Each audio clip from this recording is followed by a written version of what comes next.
ملګرو دا خپل بنجو مزاج کې ولاړو د تاسو د پمپ خایو دا د واټر پمپ د تاسو ګورئ د پخوانه د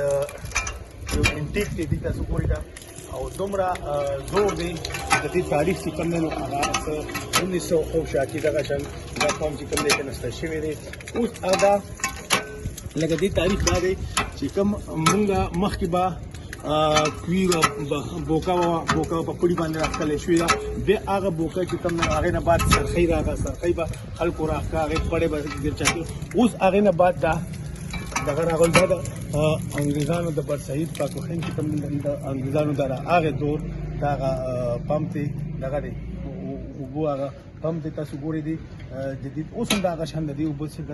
هغه شان تازه وطن استه اوبه دي رڼې اوبه دي تاسو زموږ د دې صرف لږ دغه کو دا هغه پخواني هغه طرز یقینا دا تاسو ګورئ دا څومره زوره مخلي په محنت باندې دا نوي نسل خو نن زموږ بټن ووهه موټر چالو کا او اوبه دغه شي خو پخوا به چې کوم دی نو دغه څیزونه به د ځینې مخکې به چرخۍ وي بیا به هغه بوکه به خلکو راوښکه او نن زموږ د هغې نه بعد دا دغه راغو هغې نه بعد هغه پمپ راغو هینډل والا چې کوم دی هغې نه بعد هغه راغو دا تاسو ګورئ دي نه دا یو انټیک دی زموږ د نوي نسل لپاره دا ډېر زبردست انټیک دی ډېر مهرباني والسلام